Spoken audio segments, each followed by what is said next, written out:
They've been hunting me for 3 days. Funny how the only one who truly finds me is the one I least want to see. Salt chews the air like a bad habit. The old port is a maze of ribs and rust, cranes frozen mid-gesture, cargo containers yawning, like mouths with broken teeth, iron doors slamming whenever the wind remembers them. Night lies heavy on the water, a slick of oil black with torn reflections. If you stand still long enough, it looks like the sea might inhale and swallow you whole. I don't stand still. Bootsteps ghost along the catwalk behind me. One set, measured. Not fast, not hesitant. It takes a certain kind of confidence to walk like that through a dead place. I slide between pallets and a wall the color of old blood and press the heel of my hand against the throb in my throat. The mark there, my mark, should have gone quiet the night the ritual failed. Instead, it's a stubborn ember, a silver ache that beats with my pulse whenever trouble gets a name. Tonight, trouble has one. Low. 3 days since I jumped the fence of my brother's world and sprinted until my legs forgot they belonged to the pack. 3 days of sleeping in ferry terminals and waking with the taste of iron and asphalt on my tongue. 3 days since the elders confirmed the verdict with pity-soft eyes. Defective Omega. Broken goods. Return to sender. I'm not returning anything. Metal shutters stutter against wind. I crouch by a slick of rain and diesel, my reflection cut to ribbons by ripples. At first the surface only shows me pale face, black hair I cut with, a box cutter in a bathroom stall, eyes that never quite stay steady. Then a longer outline tilts into view behind mine, framed by the crooked grin of a crane, a long coat, a clean line of shoulders, a posture that says he's the map and everyone else is lost. Lorenzo Keene. Lo, the pack's quiet knife. Head of intelligence, which is a pretty word for the one who knows how you breathe before you breathe it. The puddle trembles. So do I, but only on the inside. I move before he does, gliding along the shadowed spine of a loading bay to the skeletal buttress of a warehouse. The salt sting makes my eyes watering sharp. My hands know the holds, rust lip, rope cleat, the heatless exhaust grid where I can hide behind a curtain of steam. I taste copper on the back of my tongue. A memory, not blood. Jace. Voice finds me anyway, barely more than breath, and still it touches the mark like a fingertip on a bruise. The silver ache blooms, heat under the skin, a shimmer that isn't light and isn't pain but remembers both. I pull a smile on, like armor, and step out of the steam. You're quieter than before, or are you on a one-word-a-day diet now? Lo stops a few yards away. The wind tugs at his coat and brings me his scent.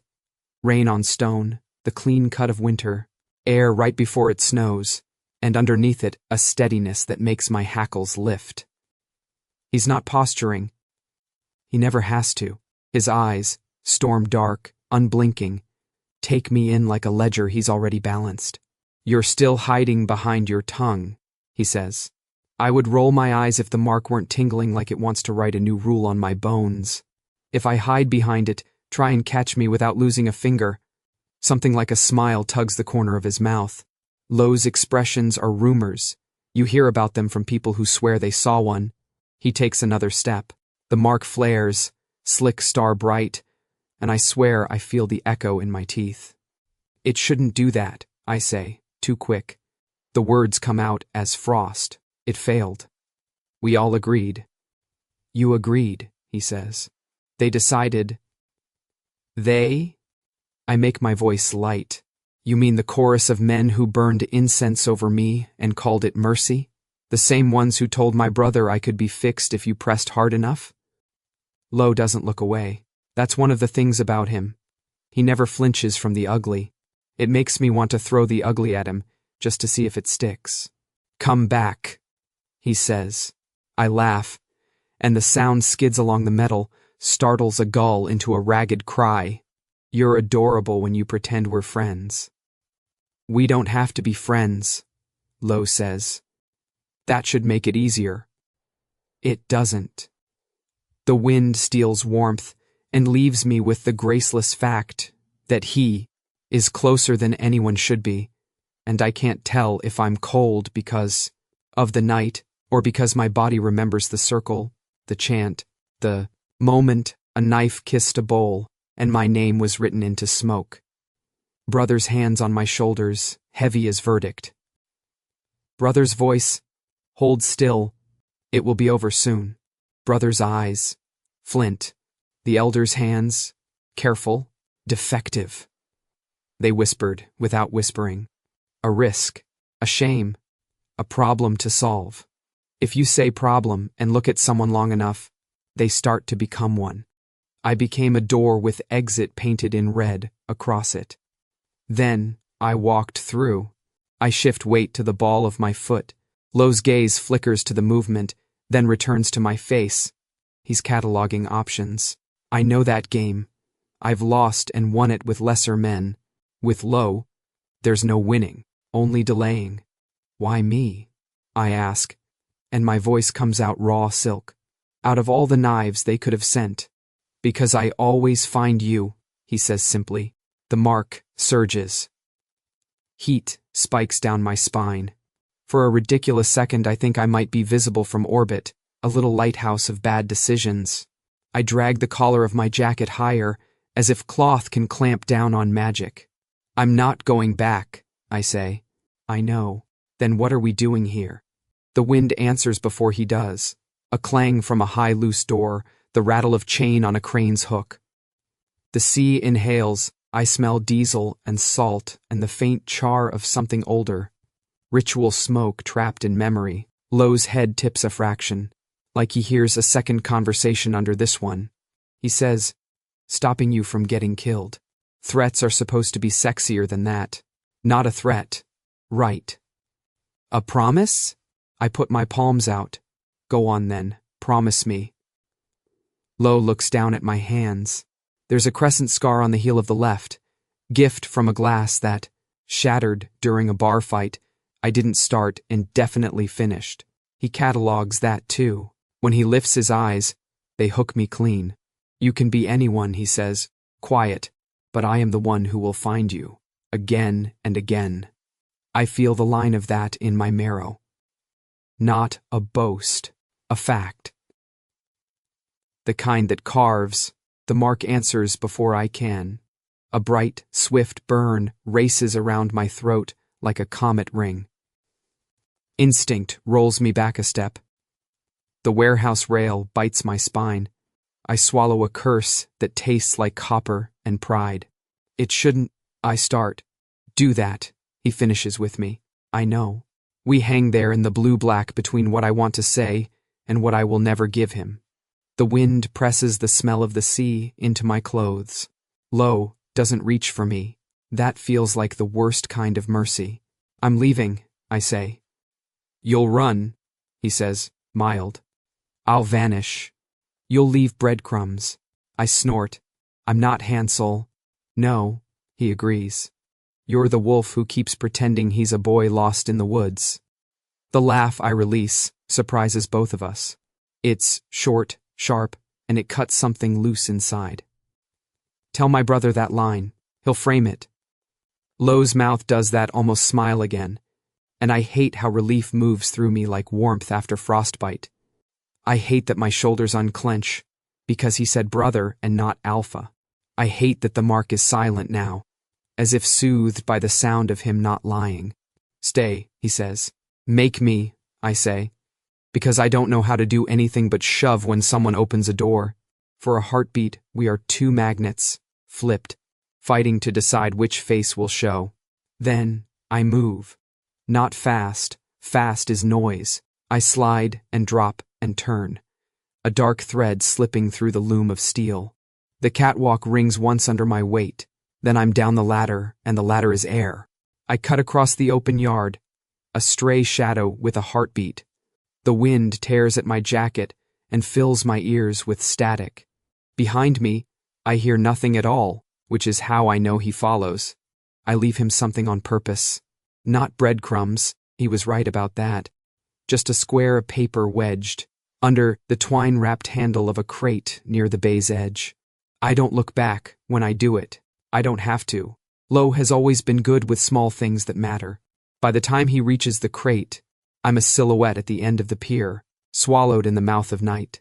A ferry's horn groans somewhere beyond the breakwater. The sea inhales again. On the paper, in ink that bleeds at the edges from the mist, I've written, "If you want to catch me, stop being afraid of the person you're hunting." Morning makes the harbor look almost kind.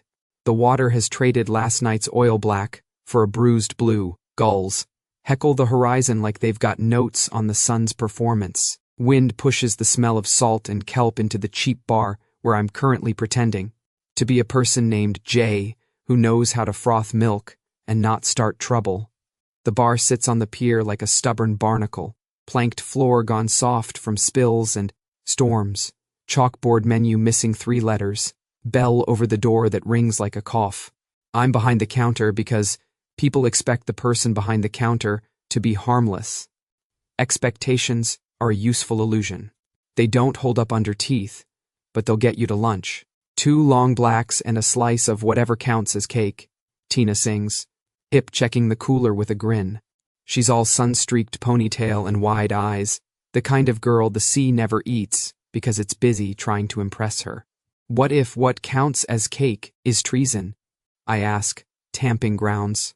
The machine complains, the steam wand hisses like a cat with opinions. Then it's our most popular item, she says, and leans on the counter to watch me work. Jay, you have, what's the polite word? An aura today. Alarming competence. I pour, flick my wrist, let the crema bloom. Haunted pensiveness, she decides, delighted with herself. You okay? I aim for a shrug that says I'm fine without inviting follow-up. The mark at my throat has been quiet since last night. Not silent, never silent, but subdued, a silver thread under skin. It pulses when I'm not paying attention, like it wants to set the tempo of my day. It shouldn't do anything at all. When the circle broke and the elders breathed in disappointment like incense, that should have been the end. The end of binding. The end of belonging. The end of this ache. Jay, Tina's voice pulls me back. You blinked like you saw the future and didn't like the haircut. I was thinking about cake. I played a slice of something orange and dishonest. This one looks legal. Lies. She steals a crumb. But appealing lies. She pivots, hollers a number out to the tables, and the bell above the door gives a smoker's hack as it opens. The new customer brings the scent of cold air inside with him. He's tall in a municipal way, boots and jacket that say fishing boat or construction crew. Alpha, if I'm reading the bones right, the way the room glances at him. The quick animal check people do without knowing they're doing it. My shoulders prepare for the electric itch, the reflexive prickle the mark used to give when an alpha stepped too close. Nothing. Huh. He nods at me like I belong here and orders the special in a voice that's 12 hours of labor deep. I pour, pass him the cup. The mark doesn't twitch. No heat, no ache. For a second, I feel weightless, as if the dock under the bar has dropped a foot and my stomach hasn't caught up. He notices none of it. Most people don't. He thanks me, and goes to his table near the window. Outside, gulls stage a coup on a mooring line. Inside, time does its repetitive trick. Cups, coins, chatter like rain. I lean into it, the powdery normal of a morning rush, and tell myself the steadiness in my chest is coffee, not hope. Then I hear him. Not the doorbell, not the scrape of boots. A voice, low and level, cutting through steam and clatter like a clean beam. Coffee. Black. I don't look up. My body doesn't have to. The mark answers first, a tremor under skin, the whisper of a lit match under paper. I set a cup under the spout and press the button with fingers that have suddenly remembered they're attached to someone wanted. Coming right up, I say, aiming for board and hitting brittle. Tina is halfway to the pastry case. She glances at me, then at the customer, then back at me with eyebrows that say, "Oh?" I give her a look I hope translates to, absolutely not. She smiles like she's collecting gossip and slides away. I pull the shot. It runs smooth, unbroken, a ribbon of dark. I know better than to put my hands near his when I set the cup down on the counter. Even so, the mark hums as if the air between us is a wire. The man in the long coat has a cap pulled low and a scarf that pretends to be ordinary. It isn't. His posture would give him away even if his scent didn't. Rain polished into stone, winter air yesterday, today, and tomorrow. No one else seems to notice how the bar shifts around him, how conversations avoid his outline to keep their courage. Long night?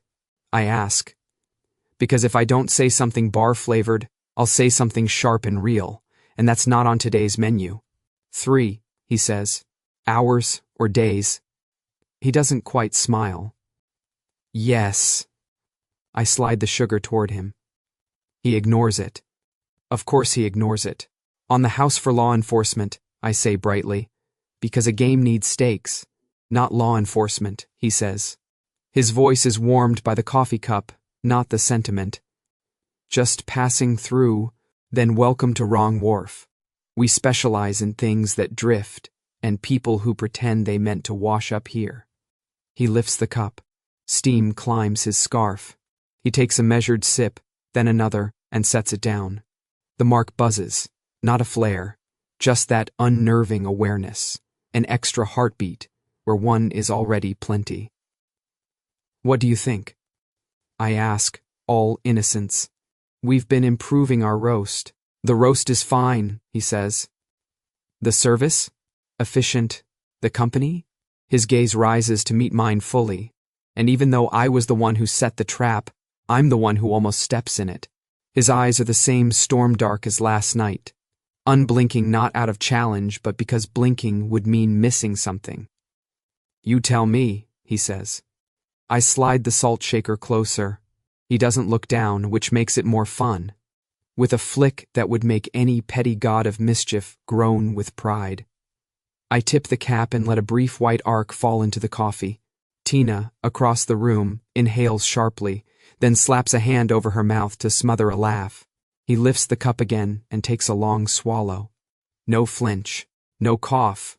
If anything, a microscopic ease along his shoulders, like he just proved something to himself and it wasn't about sodium. You are impossible, I say, and the words come out without bar sugar. Even seawater is less bracing than you. You're still testing boundaries, he answers, as if we're discussing a lab report. As if I didn't pour a childish dare into his drink and beg it to be a map. Someone has to make sure the world's still there, I say, aiming for flippant and hitting true. I wipe a circle of clean on the counter, just to give my hands a task. My reflection in the stainless steel is a blur of black hair and pale skin. The mark flashes once. Ike a fish turning in deep water.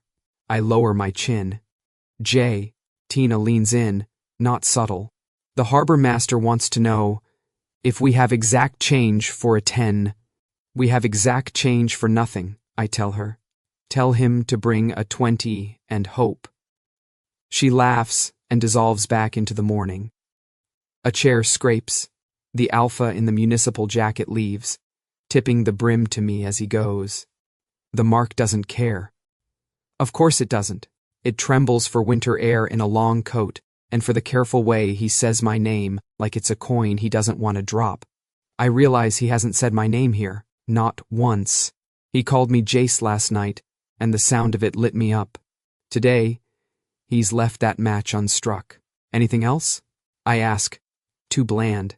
He looks past me to the chalkboard menu, where T currently reads EA, because the T fell 2 storms ago and never came back. No. New in town? I say. Passing through, he repeats. Must be nice. To pass. Through. It's a talent. He sets cash on the counter. Real cash. Paper gone soft from hands. People use their phones. This is a choice. Keep the change. I always do, I say, because I can't say don't leave and mean don't take me back. He pauses as if there's a version of this where he adds a sentence that would change the day. Then he doesn't. He gathers the coffee, steps away into the skeleton light, and vanishes into the hatchwork of tables and pilings. The bell clears its throat after him. Sea wind pours in to take his place. I let out a breath I'd been hoarding and busy myself with sugar packets like they're a puzzle that could solve me. I tell myself I imagined the way the mark hummed when he spoke, the way sound turned into touch without asking me. Jay, Tina says softly, somewhere between apology and curiosity. He a friend? No, I say too quickly. The bell coughs again, and a couple of kids tumble in, all sand and noise. Tina gets swallowed in their orbit. I use the reprieve to wipe the counter where he stood. The wood is no different there. The air is. It holds outlines longer than it should. When the rush thins out, and the gulls move their complaints farther down the pier, I find the cash he left under his cup. 3 small bills, edges damp from the ambient sea. Under them, a coin I haven't seen since I ran. It's heavy for its size, silver gone matte with age, and stamped with the head of a wolf. No, not a head. A profile with the eye set as a small punched star. The pack's mark, the elder's favorite story, pressed into metal. My skin goes cold. The mark at my throat warms to balance it, a slow tide going out. Tina pops up like a jack-in-the-box. Tips are good today? I slide the bills into the jar and the coin into my palm. It's warm from the counter, or from memory. Depends what you think a sign is worth, I say. Fortune cookies are $1, she offers. Then this is at least 2. I close my fingers over the coin and feel the faint indent of the star against my lifeline. Outside, a gull laughs, cruel as a child. Inside, the bell rings again, and the day keeps being the day. I tuck the coin into my pocket, right against the place where a real person's heart would be sensible. Back to work, I tell my hands. They listen. The mark listens to something else entirely. The ghost of a voice I can still hear even though its owner is already gone, echoing, impossible, steady. And humming under that, like a wire I can't stop touching, the knowledge that he's not done passing through. Not with me. Not yet. I wake to rope and rain. Not strangling rope. No burn at the wrists. No cruel pinch at the bones. Just a practical knot around my hands, anchored to a beam above my head. The kind you'd use to keep a door from swinging in a storm. It says, don't leave, rather than don't fight, which is rude, because I can do both at once. The abandoned base breathes like a sleeping animal. We're tucked inside what used to be a storage hangar. The torn roof lets evening leak through, in slow blue drips, and every drip is a sound, and every sound is a memory of running. The concrete floor is glossed with shallow puddles, the kind that hold the sky hostage. The trees outside crowd close enough that the wind can comb their leaves against the tin walls. The whole place hums with the dark gloss of a storm that didn't read the weather report. I smell smoke before I see the fire. A camp stove has been coaxed into a small flame, and the flame has been persuaded to behave inside a circle of bricks. Lowe sits on an upturned crate beside it, coat shed, scarf, drying on a nail. The light licks his profile and makes him look like a statue found in a river. Worn at the edges, still impossibly deliberate. He doesn't startle when I sit up. Of course, he doesn't. Lowe's whole trick is that he's always already here. Congratulations, I say, voice gravel sore. You can be proud now. You caught a broken dog. He glances at the knot like he's double-checking his work, then at me. I didn't catch you, he says. I waited for you to stop running. My laugh, when it comes, is a knife that forgot what it's for. Is that the new company line? Because it's terrible. Get a poet. We tried, he says, deadpan. He ran. I blink at him, betrayed into amusement. The rain chooses that moment to announce itself harder, and the roof obliges by letting the sound straight through. Water beads on the rope and cools the heat in my wrists. The mark at my throat pulses once. Annoyed, awake. A cat that saw you look at it from the wrong angle. The silver ache slides under my skin in a slow circle, then settles. as if it's listening. Any bruises? Lo asks. I'm offended. You had to ask. I tug experimentally at the rope. It gives me dignity by holding. You could have used cuffs. You hate cuffs. He tips his head. Rope is gentler. You've been reading my file. I aim for a sneer. Hit something closer to scene. How sweet. The stove sputters and then steadies. The light is a small gold coin in a blue world, licking at the bottom of a dented tin mug. The smell of cheap instant coffee is honest in a way few things are. Lo pours and sets the mug within reach of a man whose hands are tied. Which is to say, within sight. You're not funny, I inform him. You're thirsty. I am. I let my head tip back against the beam, stare up at the map the leaks are sketching on the corrugated metal. For a second, the rain web resolves into the chalked circle of the ritual, candles guttering in a hall that smelled like old wood, and men's faith, blood bright as a red string, the chant cutting the room into smaller rooms, none big enough to breathe in. My brother's hands. Heavy. Hold still, Jace. It will be over soon. Elder voices, it's for the best. No more drifting. No more me. It didn't work, I say out loud, because sometimes the only way to get a memory to stop talking is to interrupt it. You were there. You watched them pronounce me defective like they were naming a ship that would never sail. Lo's gaze doesn't flinch. I was outside. You always are. I wriggle my shoulders against the ache. What now? Do we wait for your friends with the good knives? He lets the silence say, I don't have friends. Then he says, we talk. Wow, I say, because if I don't coat fear with something, it will stick. Is this the part where you try empathy? Do you offer me tea and options? I offer you a fire, he says. And the storm. Those aren't options. They're not orders either. I watch the flame touch the tin. I listen to the rain spell out a word I don't know how to read. The knot around my wrists is tight enough to be true. The mark at my throat sends a thin wire of feeling up into my jaw when Lo says, Jace. The light changes. No, I do. The name hits the mark like a fingertip on a piano wire, and something sings. A soft glow rolls under my skin. Not bright enough to throw light, but enough to make me a lamp to my own nerves. The warmth is quick, circling, and then it's heat. And then it's just awareness, clean and impossible. He sees me swallow it down. His eyes climb my throat, as if he can read the notes the mark is writing there. It shouldn't do that, I say. I know. He doesn't reach. Marcus wants you back in any form. The words land without heat. He said to return you. He didn't specify whether you had to be whole. My mouth tastes like pennies. Of course he did.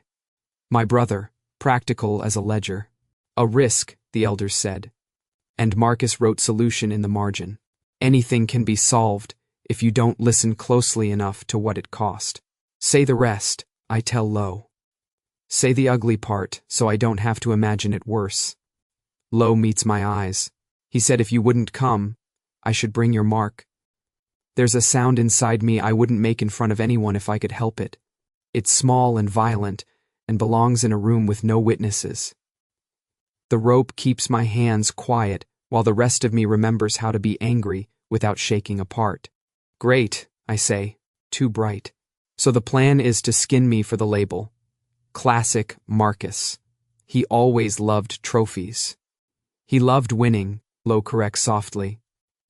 He loved owning, I correct more softly. We look at the little fire because looking at each other would be too much like choosing where to stand. The flame is stubborn. It keeps catching at the edges of the damp air, making light out of a night that doesn't want to give any back. Water runs a slow mirror down the wall, and in it were two smudged shapes.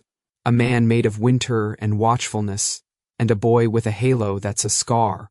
Why rope? I ask again, because the question feels safer than the answer I'm avoiding. You could have used drugs. You could have threatened Tina. You could have waited until I slept. You did sleep, he says. Right. I bare my teeth. You watched. I made sure you didn't drown. In what?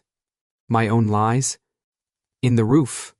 My laugh almost catches the edges of a sob and cleans them. You're not my enemy, he says then, and the words are too calm to be a plea. Then who is? I snap before I can file the edge off. The world? The world is busy, Lo says. Marcus is not. The mark flickers. There is no lie in his voice. I want one. Lies are easier to fight. Truth just sits there and asks you to stop pretending your skin fits. I'm not going back, I say, quieter. I heard you the first time, and the second, and under the coffee, and between the jokes.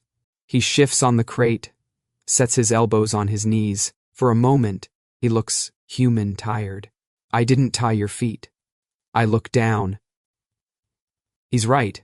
Petty, patient mistake on my part, making assumptions about prisons. I flex my ankles just to prove they still belong to me. You won't run, he says. You don't know that. You hate the rain right now, he says. You hate being cold. You hate being watched. You'll choose not to give me the satisfaction of watching you shiver. It's disgusting how seen I feel. You're so sure of your read, I say. Maybe I'll run just to ruin your notes. You could. I do the stupid thing. I dig for a lie, because I need the mark to sting me into choosing. I don't care what you think, I say, and make myself meet his eyes. The mark flares. Cuffs my throat. There's no light outside the skin, but inside, something rings like struck glass. The pain is honest and small and mean. I flinch, caught by my own mouth. Lo doesn't smile. Voice is almost kind. It responds to lies and fear. It responds to me. I spit. To whatever I have left of me. The sentence shakes like wet fur. You want to take that too? No. The word lands heavy enough to be a stone. The mark is quiet again. Outside, the storm rolls its weight from one shoulder to the other. A small river of rain breaks and reforms on the floor around the brick circle. Lo pours another inch of coffee, and steam climbs like a ghost that learned how to be gentle. Why did you wait in the bar? I ask finally, because questions are the only knives I can use right now. Why not take me there? I didn't want her to be afraid, he says, and Tina's name doesn't need saying. I didn't want you to bleed near people who think the world is still mostly kind. You keep doing that, I say. What? Not lying. I do it badly. It's infuriating. I know. My hands ache for want of doing something, so I do the stupidest something. Available. I hook my fingers under the bottom of the mug and flip it. It arcs slow and perfect through the small wedge of light and clips him on the shoulder. The tin rings when it hits the floor and spins, and steam ghosts away like a curtain being lifted. He looks at the offended circle of coffee on his coat. That was hot. So am I say, because I can't help myself. Because if I don't turn this into theater, I will turn into a confession. I wait for the grab, the shove, the lesson. It doesn't come. He takes a breath and lets it out. I am not your enemy, he says again, steady as the stove. Then who is? I ask, and I mean it in the small way and the big way. The rain answers for the small way. For the big way, Lo only watches me like the first person who ever saw me put my hands on the glass and wondered if I'd learned that from cages or from mirrors. Jace, he says, and the mark warms. Not a flare, just a glow, like an ember that decided to live on purpose. You don't have to trust me. You only have to listen. To what? To the part of you that burns when you pretend you don't care. I hate that the words make my throat tight. I hate that the rope has softened while we talk, damp and loosened by the rain, and that if I really wanted to, I could probably slide my hands free. I hate that I don't, that the fire and the blue dark and the steady winter of him feel, what, safer? No, not safe. Not. A lie. A storm shifts again, the walls shake themselves like dogs. The puddles brighten with a memory of lightning, and for a heartbeat, the hangar is a cathedral of reflections. The mark hums in that light, alive in a way that isn't about anyone's command. Mine, mine, mine. Fine, I say, and the word sounds like I'm choosing to breathe. We talk. He nods once, as if we've signed something that matters. Outside, the forest leans in. Inside, the rope holds and doesn't hold. The fire coins out its small braveries. And my name in his mouth is a touch I don't know what to do with. I'm not free here. But I am not gone either. And for a person who was supposed to be returned as a part, that's a start. Morning here is all glass breath and bone ache. The old scouting post pretends to be a mountain cottage. Cedar siding, a narrow porch, a stovepipe sketching, smoke into the pale sky.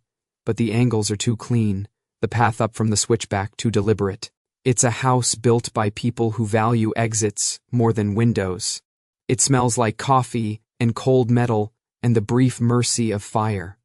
I stand with my palm on the doorframe and tell myself, I'm leaving. The air bites as soon as I step out. Fog sits in the bowl of the valley like milk gone thoughtful, pooled thick between the pines. Somewhere a creek mutters into its own sleeve. I follow the porch steps down to the path, breath white in the cut glass morning, and take the first turn into the trees. Gravel scrapes under my boots. I keep going until the path empties onto a shelf of rock that should look down into the valley. It doesn't. The world below is a white wall. Not fog, I realize. Not exactly. Fog doesn't hold its place when wind touches it. This does. It wavers, silvers, keeps a distance from the edge of my boot, as if the day is refusing to step closer. I hate magic that thinks it's architecture, I inform the view. The mark at my throat is quiet.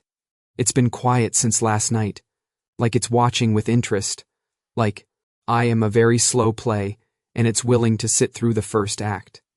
I bend, pick up a fist-sized stone, and throw it into the valley. It hits the white, like a pebble plunking into cream and doesn't come back. For a heartbeat the surface hiccups, showing a flicker of a ravine, a broken road, the hair-thin gleam of river. Then the image seals, polite again. Lowe's voice is a thread at my back. You'll get hurt if you push into it alone. I don't turn. Define alone. I have a rock. You had a rock, he corrects mildly. I tilt my head enough to catch him in my peripheral. He's in shirt sleeves despite the cold, cuffs rolled into a competence that should be illegal. Steam halos the mug in his hand. The smell finds me, coffee and stove warmth and something steadier underneath. The porch door stands open behind him, heat from the iron stove pouring into the morning and failing to change its mind. I wasn't running, I say.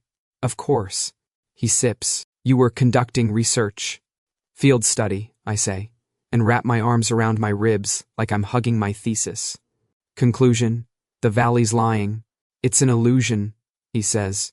Those are just lies in fancy coats. He doesn't argue. He doesn't have to. The pale wall below us makes its point, on loop. I go 3 paces closer to the drop on principle. The air tenses. The white ripples not with wind but with decision, and the mark hums once in my skin, warning, not heat. I stop because I didn't come here to make my own body into a lesson. You can take it down, I say, not quite a question. I can take you through it, Lowe answers. It stays up for everyone else. So this is a hotel with an exclusive elevator? A lock, he says. On a door we are using. I turn to face him fully, because his voice is doing the thing again, where it threads through my bones and asks them to tell the truth. He holds the mug out like a bribe. Steam kisses my face when I take it. He watches me wrap both hands around the heat and says nothing about the way my fingers shake. You are impossible to resent properly, I tell him. I'm consistent, he says. That's a synonym for annoying. Only to people who prefer chaos. I am chaos, I announce. His eyes tick once to the White Valley, then back. You're a choreography that refuses music until it chooses a song. I should not like the way that sounds. I do. I sip. The coffee is savage and saving. Behind Lo, the porch door shows a slice of the room, stove ticking as it settles. Maps on the table weighted with an empty jar, a second mug waiting. The illusion house does a very good impression of comfort, and that makes me suspicious, so I pick the fight I brought with me. Give me the key, I say. There isn't one. Then whatever takes it down. There isn't that either. You're very unhelpful. I put the mug down on the rail, like a threat. New offer? Either you give me passage, or I burn your oatmeal. He blinks. The oats. The ones pretending to be food. I gesture toward the kitchen with my chin. Or you let me go. Give me the trick, the word, the gesture, the canned whistle, and I will not set them on fire. This is compassionate negotiation. You're threatening breakfast. Correct. A pause opens, like a smile he's not showing. You hate oatmeal. I hate captivity more. I widen my eyes. The picture of sincerity. So. Key, please. Or I commit culinary arson. He looks past me again, into the bright lie of fog, and something tired and fond crosses his face like a small wether. There's a third option. Let me guess. You eat the oatmeal, and I feel punished. I finish making it, he says, and you eat it with honey and salt, and we talk. You're cruel. We have to keep your blood sugar from making decisions. I pretend to consider. He knows I'm pretending. The mark stays quiet, so the lie is only in my eyebrows. Fine. But for the record, if we're measuring imprisonment in bowls of oatmeal, this is Geneva Convention adjacent. He gestures toward the door. I don't move. I set the mug back in his hand, let my fingers not touch his on purpose, and watch the way he takes that as a gift anyway. Inside, the room is spare but earned.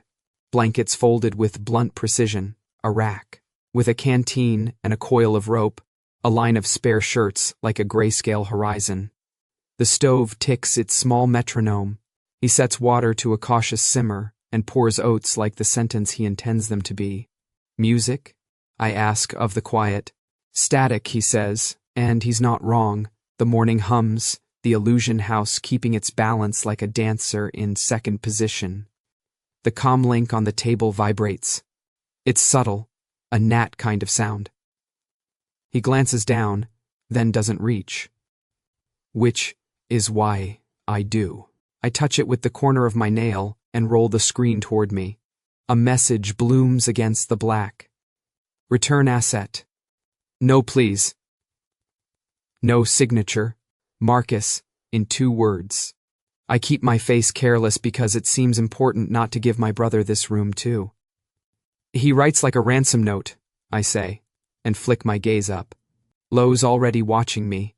He reaches, flips the comlink face down with 2 fingers, and then, without drama, presses the side button until the screen dies forever. There's a small pop, like a bubble deciding to stop being a bubble. Subtle, I observe. He goes back to the pot. We're low on batteries. That wasn't why. You're going to get in trouble. Probably because of me. Yes, the mark lies against my skin like a sleeping coin. It doesn't flare. It doesn't hurt. It does nothing at all because he's not lying. The realization is a splinter of calm, and it irritates me more than fear would. Do you ever lie? I ask, climbing the conversation like a ladder I mean to kick away. Poorly. Try.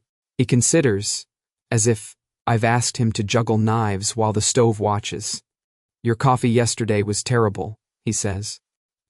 The illusion shivers. It's small, like someone breathed on glass. The rafters blur and sharpen. The maps shudder at their edges. The window flashes a brief view of, not this, a scar of road, a burn of sky. My skin prickles. The mark hums in alert, not pain. Try again, I say, soft. You are easy to read, he says. Nothing. No waver, no shake. The illusion likes the truth. My turn, I announce, because ruins should be equal opportunity. I don't care what happens to you if Marcus comes. Heat cuffs my throat. Honest, mean, bright. The air in the room tightens with it. A crack moves across the plaster near the window, like a thin grin, before it decides against itself. I hiss between my teeth and rub the heel of my hand over the mark as if I can rub the lie off like a smudge. Lo doesn't move toward me. He doesn't look away either. Your freedom, he says, not unkind, sounds like fear. And your loyalty, I shoot back, too fast, sounds like rust. We stare. The stove pops. Oates. Demonstrate. Patience. The mark subsides by degrees, the illusion house tightening its weave, as if relieved we stopped pretending. Something unwinds between us precisely because neither of us pulled. He stirs. Honey drips from a spoon, like an argument you can eat. He salts it the way he drinks coffee, like a choice he has considered and will defend. He hands me the bowl. The heat comes through the porcelain and finds the cold behind my ribs. This is manipulation, I say. This is breakfast. You don't have to take care of me. I know. The mark is silent. I hate how much that steadiness feels like gravity, like a trustworthy handrail on a staircase I thought I wanted to jump off. I take a bite. It's as fine as oatmeal ever gets, chewed sun and stubborn sweetness. I eat because anger burns fuel, and because if I'm going to run again, I don't want to do it stupid. Why the illusion? I ask with my mouth full of affordable dignity. To keep us in? To keep them out? Both, he says. It breaks when someone lies. It was designed for interrogations. People tell on themselves. Rude technology. Effective. I glance at the window. The morning holds. My reflection looks like someone who slept in his boots and woke up in a story. So, if I want out, I say, I have to tell the truth. You have to ask, he says. The oats try to lodge sideways. I swallow. That isn't a door I like. It doesn't have to be a door for always. His voice is steady enough to put the illusions to sleep. Just for this morning, I stare into the bowl until the surface stops looking like a scrying mirror and turns back into food. The mark is a weight and a world, and, right now, a quiet. Fine, I say, and the word comes out smaller than the last time I used it. Take me through. After I finish this. And after you tell me what you're not saying about Marcus. He nods, as if I've offered terms on a ceasefire nobody else knows we signed. The house doesn't flicker. The valley waits, without leaning. For a minute, the only sound is the spoon against the bowl and the tick of metal cooling as if. The morning isn't a trap at all, but a promise I haven't figured out how to believe in yet. The road up to the temple is a scar the mountain didn't bother to heal. We leave the illusion house at graylight and climb until the trees thin into stone, until the air tastes like old prayers and the kind of cold that makes your teeth remember their first winter. The temple itself sits on a shoulder of rock like a forgotten thought, roofless in places, ribs of beam and lintel showing through, its courtyard paved in cracked slate veined with weeds. Broken altars crouch along the walls, blackened bowls still smudged with ash. The wind moves low, as if it learned reverence and never shook it. Burnt incense, rain-streaked soot, the ghost sweet of old flowers ground into dust. Smell takes me back and forward at once. This is where? I ask. Not the hall, Lo says. But the same hand that built it built this. I walk the perimeter, boots whispering grit. The slate tiles are etched with the memory of circles, the faint gouges, where someone once drew lines, corrected them, drew them again. Practice hall for rites that get perfected elsewhere, or a place for things you don't want the polite floors to see. It smells like the end of something, I say. Endings come here to learn manners, Lo says, and sets the pack on a stone bench. Like he knows which stones wobble. He probably does.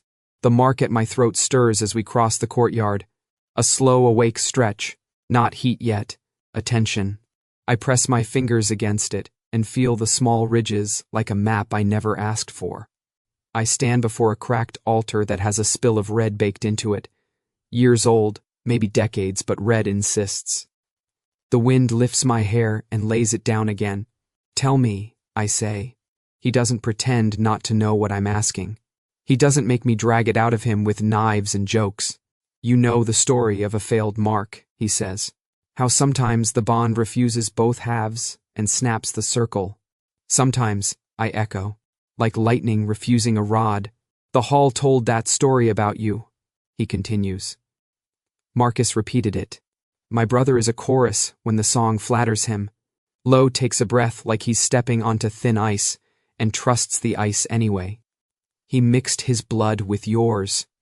For a second I think I didn't hear him. The words are simple, the floor isn't. The mark tightens like a fist inside the skin. What? It comes out too close to nothing. In the bowl, Lo says, steady, because someone has to be. He cut his hand and let it fall after yours. Not enough to bind, enough to foul. That's why the circle collapsed. That's why you burned. I see it then.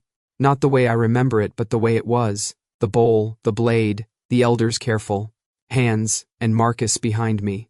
So close I could feel his breath count the seconds on my neck. Hold still, Jace. It will be over soon. Not a promise. A prediction. He helped make true. You. The word shreds itself and grows teeth when it tries again.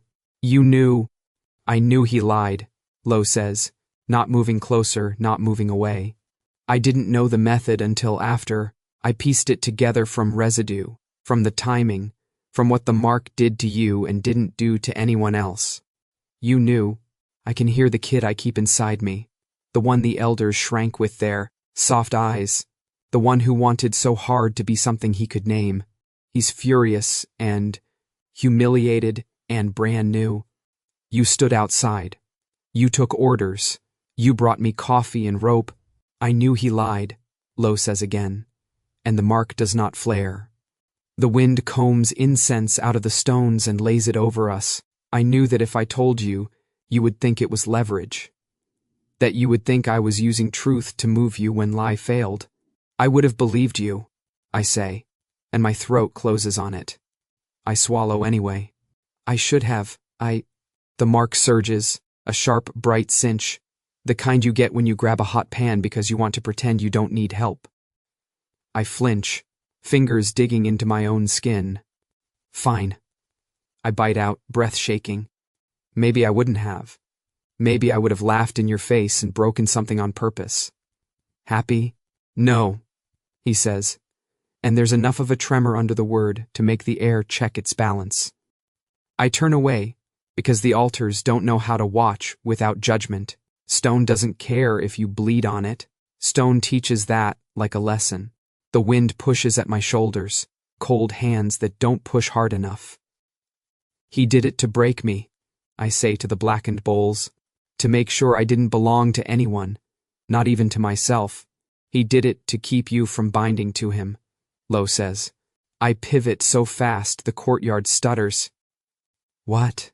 Marks choose strange paths under pressure. Lo's voice is an instrument he knows how to play quietly. There was a chance the circle would choose blood over vow. You mean, I can't get the rest out around the taste of iron. You mean it might have bound me to Marcus? He thought so, Lo says. He was afraid of that risk. He took a different one. My laugh is a brittle thing that wants to cut my mouth on the way out. So, I'm not a broken dog. I am an error margin. Not an error, Lo says. A refusal. The mark doesn't bow to lies. It bowed to him, I say. It bowed to fear. It bowed to every man in that room who told me I should be grateful for the leash. The mark throbs like it wants to correct me and has to go through pain to do it. I press it hard until breath comes back. Say it, I tell him. Say the line. Say you knew and didn't tell me. He doesn't hide. I knew he lied. I didn't think you'd believe me if I said it. Not then. Because you were the knife, I say. Because your job was to find me, not to free me. Yes. There's no heat under it. That absence hurts more than if he'd defended himself. I take a step toward him without meaning to. The slate rasp under my boot. The temple tilts, just a fraction, like a ship easing over a wave. Say the other line, I whisper. He knows which one. I should have told you anyway. The mark doesn't flare. It settles. A fragile truce with my pulse. Something inside me that's been running in place takes one step less. You're late, I say, and it's not a clever cruelty. It's the truest thing I have left for a second. I know, he says. The courtyard's quiet is not a whisper on stone, the scrape of leather-thin soles. The kind of silence that happens right before a knife chimes against a sheath. Lo's head turns almost lazily toward the broken archway. We have company. Define we, I say, but my hand is already on the broken haft of a ceremonial. Staff leaned against the altar, and the mark is no longer a coin. It's a fuse. They do not look like wolves. That's the point. 3 men in traveler's gray, faces soft with the kind of patience you buy with cruelty. A woman behind them with eyes like dry wells. The eldest smiles at the ash bowls as if they've told him a joke. Pilgrims, he says, which is a lovely word for thieves. Wrong religion, I answer. Any path to the mountain, he says, and his gaze stops on my throat with the tidy interest of a collector. We'll be brief. Lo shifts, not threatening, just aligning. The woman's gaze flicks to him and away and back. If I hadn't spent months learning how he moves, I'd think he was relaxed. The wind presses, and the incense on the air turns from ghost sweet to bitter. You're a long way from your hall, Lo says. Our hall is wherever our work is, the eldest replies, pleasant as an usher. Marcus bids us return. What is his? What? I ask, and aim the question like a blade. The woman's eyes tick. The slightest twitch that says this one likes grammar knives. The eldest keeps the smile. His mark, he says, and tips his head at my throat. The fuse kisses fire. It's small at first, just a hum and a brightness within the skin, like lightning finding filament. Then, because fear is honest, and fury knows the shortest way home, the heat runs out from the mark in a thin bright ring, a circumference I can feel, like a circle closing to keep something in or out, I can't tell which. The eldest smile blackens at the edges. You don't want to do this, he says. It's almost sympathetic. We can take it clean. Let us take it clean. I'll make a mess, I promise. They surge, practiced as tide. The woman is fastest, a blade at her sleeve that winks once before it wants blood. Lo meets her without ever seeming to move. He isn't pretty when he fights. He's exact. His body writes the shorthand of a language you only learn if someone takes the luxury of teaching you wrong. The eldest comes for me with an instrument that is not meant for throats. Hooks, not edges. A collector's tool. The mark the woman wanted belongs to him. The way his eyes gleam says so. He moves like a man memorizing steps he doesn't intend to dance himself next time. I let him get close enough to smell the dust on his cuffs. Then I say my name, Jace, because Lo said it and the mark answered, and I need it to answer now. Heat licks my fingers where they grip the broken staff. A line of brightness crawls along the wood like moss going the wrong direction. The eldest's hook catches it. The wood doesn't splinter. The heat does. It leaps. He howls like men always do when they didn't write pain into the plan.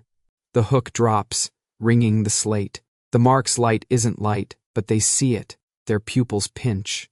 The woman turns, a clean pivot from Lo to me, and his hand closes on her wrist like a hinge deciding not to be a door. Bone speaks to bone. The knife clatters, skitters. Her other hand finds his coat and hangs on because the floor forgot her for a second. 2 more steps and I could run, down the broken side stairs and out into the brush, off the mountain, back into every nothing I know how to survive. The mark pulses. Fear, yes. Run, yes. No, it's not language. It's a choice I've been refusing to claim. I take it and turn toward the eldest, who has realized his smile won't help with burns. Stay down, I advise, which is generous because part of me wants to see what else this new brightness can do. He lunges instead. The ring of heat around my throat surges outward, a ghost of a circle drawn on the air. It touches his chest with a sound like rain on a tin roof. His coat smokes along the seams. He drops. The woman tears free of Lo with a strip of sleeve left behind and goes low. Lo follows low. It's not a dance. Dances pretend they end in applause. Ends in wet breath and the quiet edits of pain. The third man, the one with the dry well eyes, has been circling for my back. I give it to him, then turn when he expects me straight. The glow at my throat answers the turn by moving through me, down my shoulders, along my arms into my palms like fire, remembering it used to be a covenant. I touch his chest, not hard. Enough. He stumbles, like the ground has politely moved. The smell of singed cloth lifts into the wind, joins the old incense and makes something new and ugly. He goes down on his knees with a noise like furniture being dragged across a floor you hope your landlord won't notice. And just like that, it's over enough to count. Lo stands where the woman isn't. The eldest breathes in small, unhappy parcels. The third man nurses the idea that air shouldn't hurt.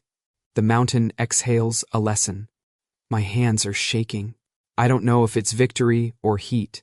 The mark is quiet, not because it's tired, because it got what it wanted and now wants me to admit it. Don't say anything, I tell Lo, because the only thing worse than him being right is him being kind about it. He doesn't. He crosses to me with that exact walk that says no threats within arm's reach and stops just short of touching. I can smell him over the burned cloth and the stubborn incense, winter and steadiness and the faint iron ghost of the fight that didn't get him. I start, and the word is a defective bridge. I know, he says. The wind climbs the broken wall and slaps my mouth with cold. I realize I have my hand in his coat. Not grabbing.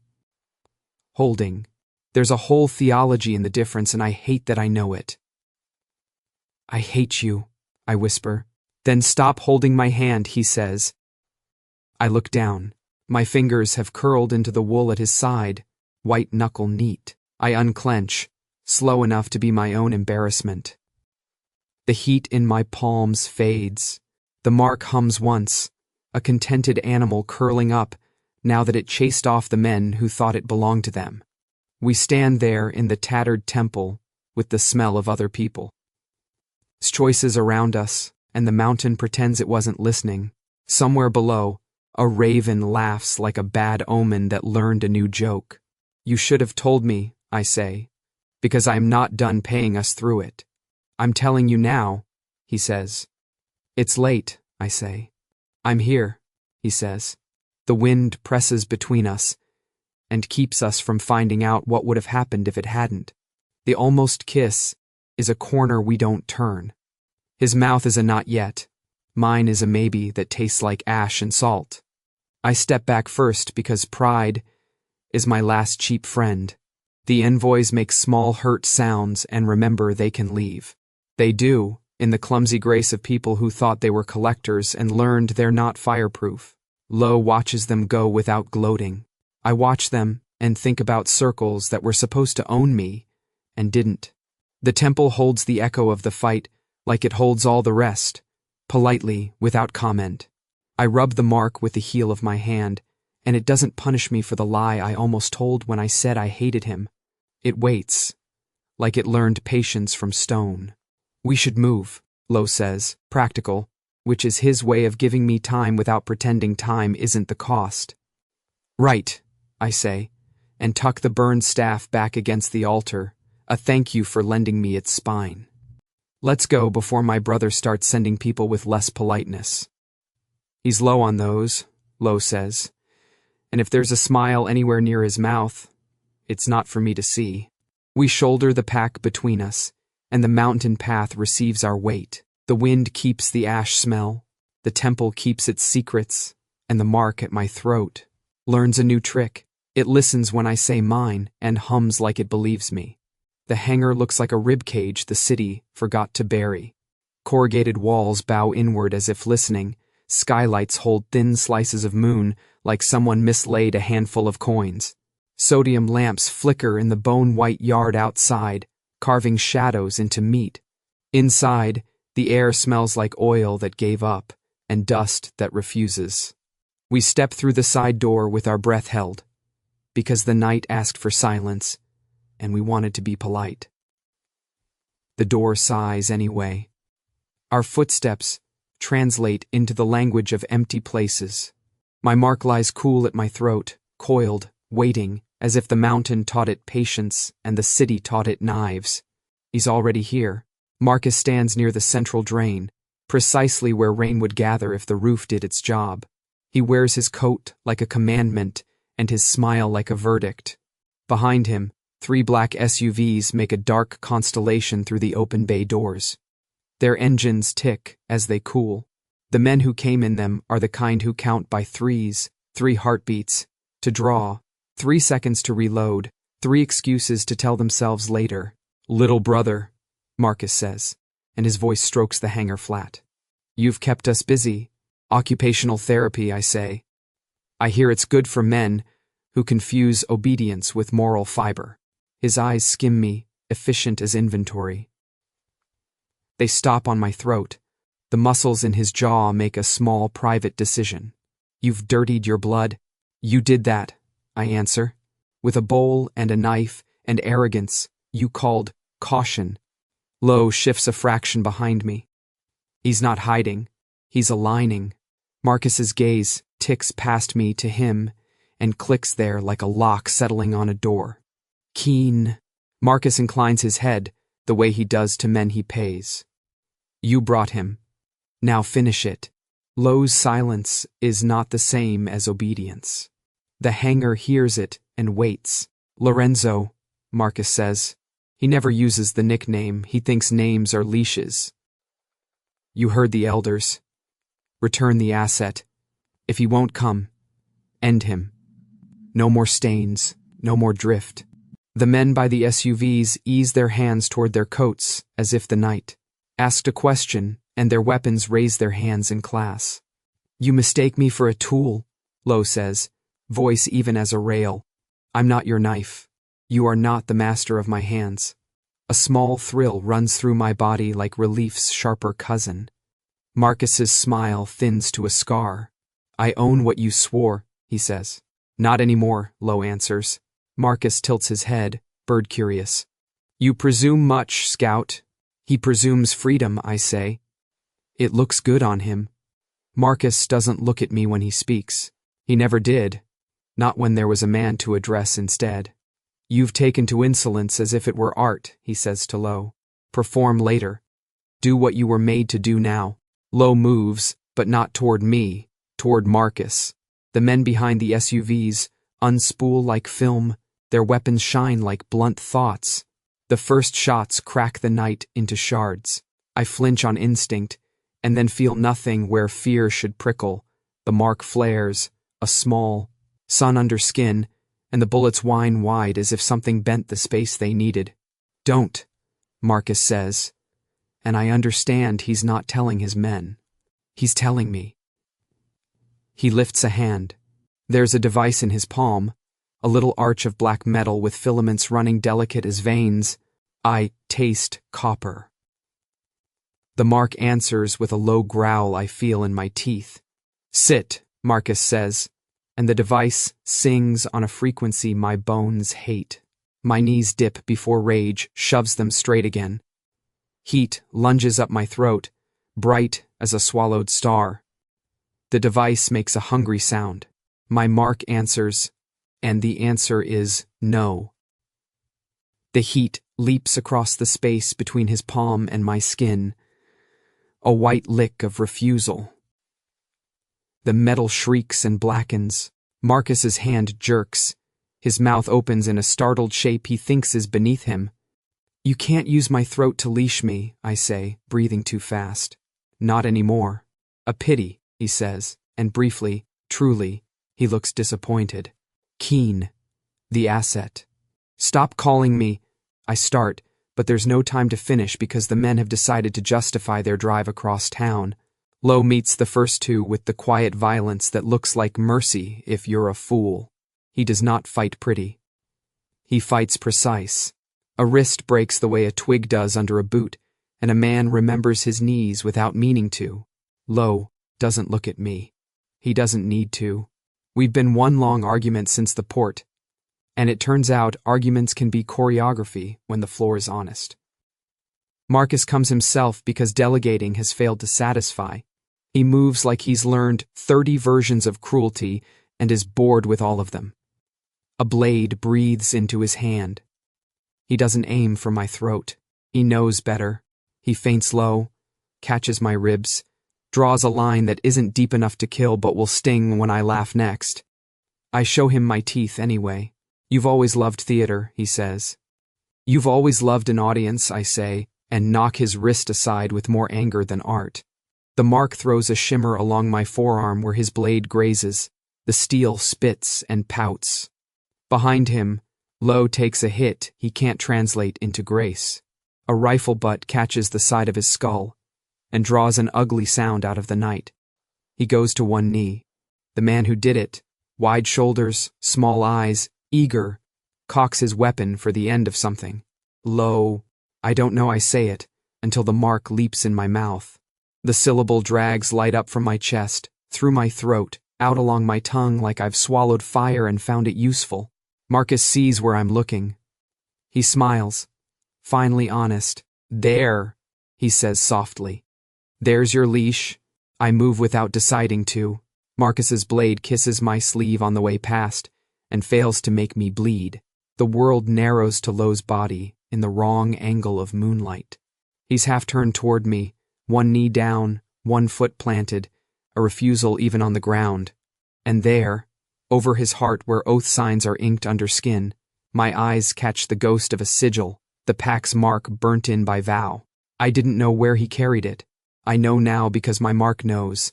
It hums in recognition the way a tuning fork sings when its note finds it. I drop to him hard enough that my knees will write complaints later. My palm finds his chest through coat and shirt and scar. The sigil there is dormant, but it is present. It remembers a room I will never see, a circle I never stood in. It remembers a promise he made when he thought promises were purpose. Don't, Lo says, voice low, because he's already guessed me. Shut up, I say, because if I'm going to throw myself at something, I prefer the courtesy of not thinking first. This is mine. I press the heel of my hand down. The mark at my throat wakes all the way, bright, brutal, merciful, a command in a language that never belonged to the hall. Moves through me like a yes I can't take back. It pours along my arm and into him. Under my palm the old sigil flares, a weary animal blinking in surprise after a long winter, and then it burns. Not like a brand, like a dawn. Lines that once meant belong turn into lines that mean choose. The air around us changes pressure, the way it does right before thunderstorms decide what kind of story they'll be. Lo's breath hitches, not pain, not only the sound of a chain remembering how to be sound without the chain in it. Marcus shouts something I don't translate. Men grab at concepts with their hands. The device in his palm, half melted and offended, screams again and dies. The oath mark under my hand lifts its light and lets it go in the same breath, up, out, gone, like a soul exhales. Where it was, the skin is unmarked except for a new thing, a small star of pale, a fingertip print of heat that is mine. Lo inhales like a man standing up after kneeling too long. Something comes off him. It is not visible. You can feel it anyway. The hanger hears the difference and shudders. He's free, I say, and my voice shakes because something inside me has stopped, and the stopping feels like relief and grief at once. For a heartbeat, everything listens to that. Then the night cashes all its checks at once. The skylights flare white. The air tastes of iron and ozone. Heat roars up through the drain where Marcus chose to stand. A neat column of flame, as exact as his suits. He staggers back, eyes blown wide, and for the first and only time in my life, I see fear sit honestly on his face. You played with blood, I tell him over the roar, my palm still braced to Lo's chest because I am not done being a bad idea. It doesn't love you. The fire doesn't eat him the way old stories like to gloat. It takes him like a lesson, fast and clean, coat corner, sleeve seam, hair slick too perfectly. Heat licks his declarations to ash, he jerks free of the worst of it, and runs unevenly toward the SUVs. A brilliant man for once uninterested in watching his own ending. His men scatter along instinct's oldest lines. One looks back. He shouldn't. He trips on someone else's future and goes down. The hangar exhales into quiet. The lamps outside buzz like stupid insects. The stink of burned oath and burned arrogance threads the cold. My hand is still on Lo. I am shaking now, not from fear. The mark cools by degrees under my skin, but it is different. It is not a leash. It is not a brand. It is a light I can take or leave, and tonight, I picked it up. Lo covers my hand with his. The gesture is small and planetary. Jace, he says. I realize I am crying only because the night tastes salt. I laugh at myself, and it hurts where Marcus's blade wrote its shallow opinion across my ribs. Don't say thank you, I tell him. I have a reputation. He sits up slowly, testing the edges of his body like a man reacquainting himself with a room rearranged in the dark. He looks at me the way he looks at maps, careful, certain, ready to go where they don't show yet. I wasn't going to, he says. I was going to say, I'm here. That's worse, I mutter, and wipe my face with the back of my wrist like a child. The mark hums once, pleased and not demanding. We get to our feet in pieces. The night makes room for the shape we make together. In the distance, sirens remember they are part of this city. Nearer, a stray dog barks like a man who has just realized he doesn't have to ask permission to own his throat. Can you walk? Lo asks. I can do anything if it makes a bad story for Marcus, I say, and stumble exactly once for the moral. He steadies me with a hand at my elbow. Claiming. Choosing. The place under my palm where the oath used to live warms as if it is answering something I didn't say out loud. Outside, the lamps buzz toward dawn. Inside, the hangar holds our breath and lets it go. We leave by the same side door we came in, not because we have to, but because we may. The night closes behind us like a page we've finally earned the right to turn. Dawn comes in on soft feet, not wanting to wake the broken city. We're on the roof of a brick building that used to mean something to someone, a laundry, a workshop, a place where steam and talk rose together, and now it means us, for as long as the light allows. The tar under us is still holding last night's cold. A lip of parapet keeps company with a row of chimney pots, and the sky is trying on colors until one of them fits. Below, the hangar yard eats itself in orderly flames. What didn't burn hot enough to matter smolders in slow, useful gray. A gull makes a loop of disgust over the scene and decides the ocean can have it. No sirens. Not anymore. The city has the look of a thing that has decided to mind its own business for once. We sit with our backs to the chimney, knees drawn, shoulders touching at the edges like an argument that ran out of reasons. Lo presses a blood-darkened cloth to the cut on my ribs, the one Marcus gave me like a calling card, and checks the edges without commentary.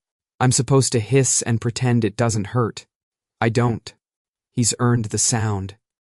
You realize, I say, because silence is a lake and I am a boy with a pocket full of stones, we're both outlaws now. Good, Lo says. He ties off the bandage with the precise competence of a man who doesn't romanticize pain. I never liked being inside. I bark a laugh I don't plan. It startles me into my own throat, then shakes something loose.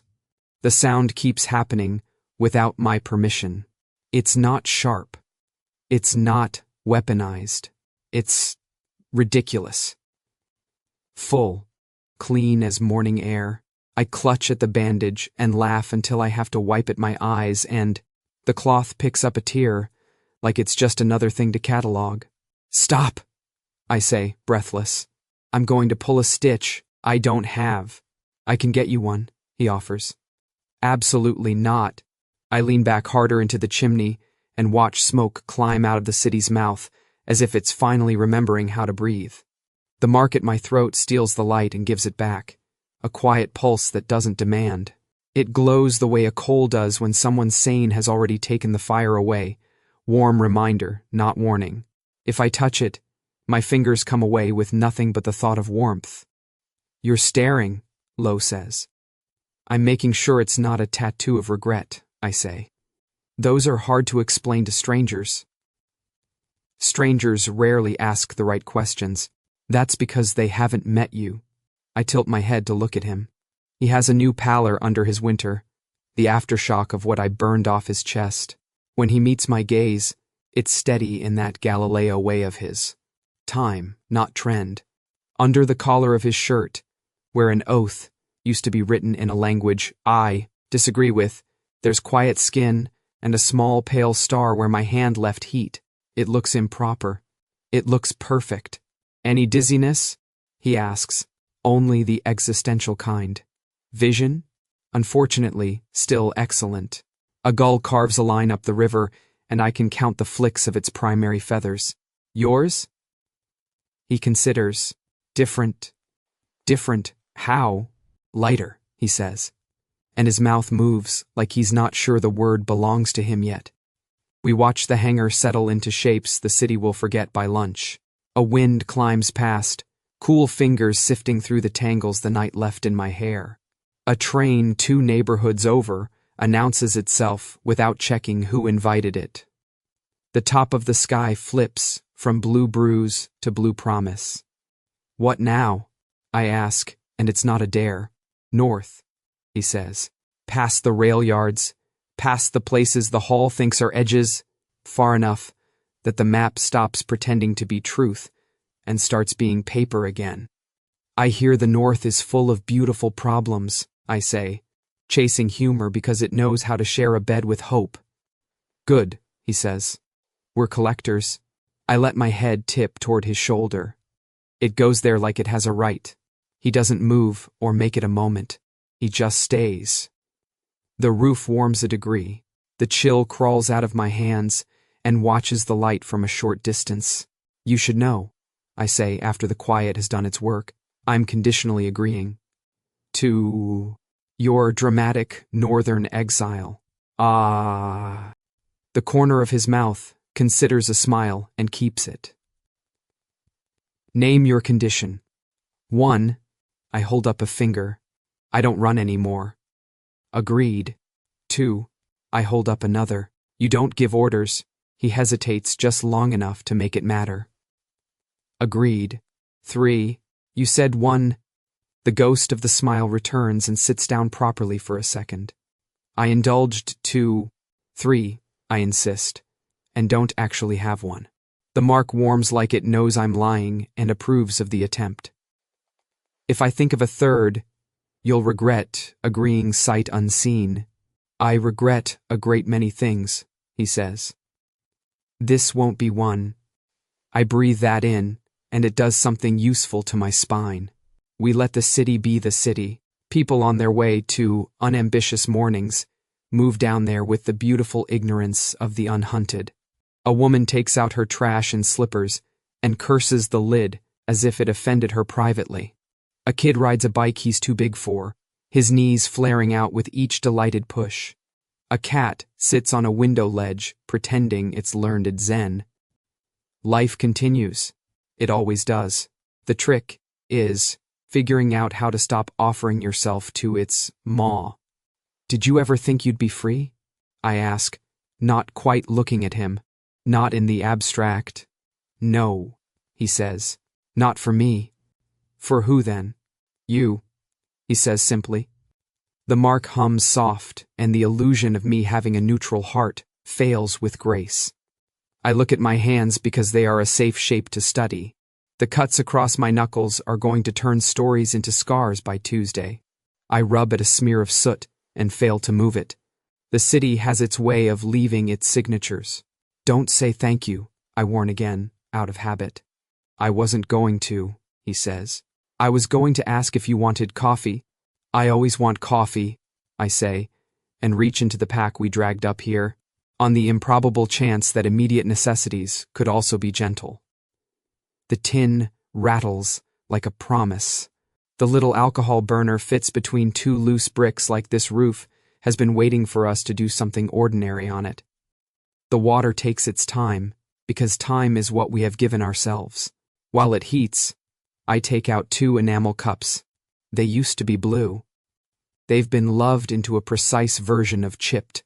I balance them on the parapet and watch steam write its first generous sentence of the day.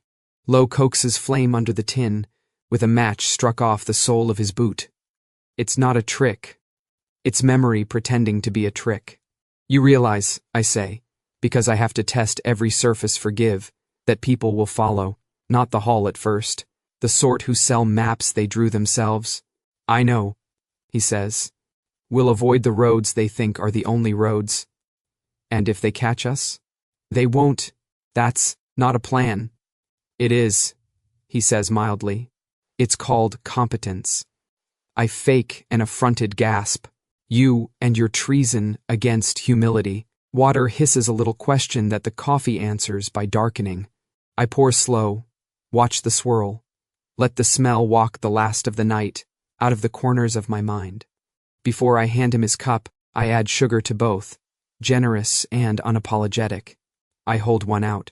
He takes it with the care he uses on dangerous things and my bad moods. No salt, I say, smiling into my steam. This time, coward, he murmurs, but drinks. The first sip puts my bones back where they belong. A warmth that isn't magic informs my system there will be a future, and it will include mornings. Down in the yard, the last respectable flames make their small bow and relinquish the stage to smoke. Tell me something true, I say suddenly into the high quiet. Something that will make the house of my life not flicker.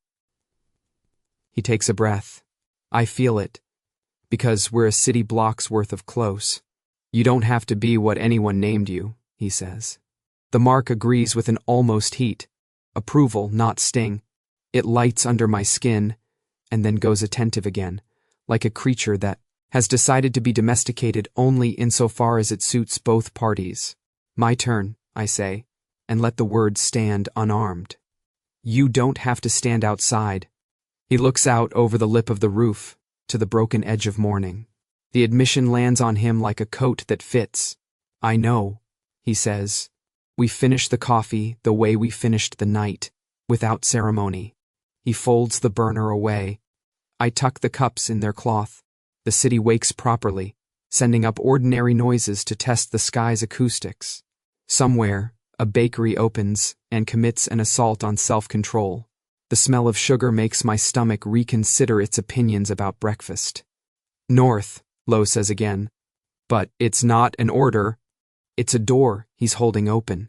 North, I echo. And stand. The bandage pulls, but less. The ache that used to be fear has been evicted, and the space is available for rent to better tenants. We cross the roof to the fire escape and pause at the top because this is the last high place before roads. I put 2 fingers to the mark and it brightens. Soft, private, a match cupped from wind. Lo's palm brushes the place on his chest where an oath used to live and finds only skin and the memory of my hand, Ready? He asks. I was born unready, I say, and I keep getting up anyway. That's a plan, he says. And the smile chooses to stay this time. We go down into the morning like we made it. The street meets us without suspicion. When we pass a shop window, the glass gives us back two figures who haven't learned how to look away from each other yet. That's fine. We will have time to learn, or time to decide not to. At the corner, we turn toward the station that will take us as far as the map pretends to know. Beyond that, our feet. Beyond that, a northern line of trees and lakes and problems we get to choose. The light lifts higher, thins the smoke, launders the sky. On my throat, the mark keeps its small promise, glowing like a good secret. Ready to be no one's? I ask, because words are a habit and I'm not ready to drop the better ones. Ready to be ours, Lo says. We walk. The city breathes. The day opens. And for the first time since a circle broke around me and called me a problem, I choose to believe the simplest magic of all. We are not running. We are going.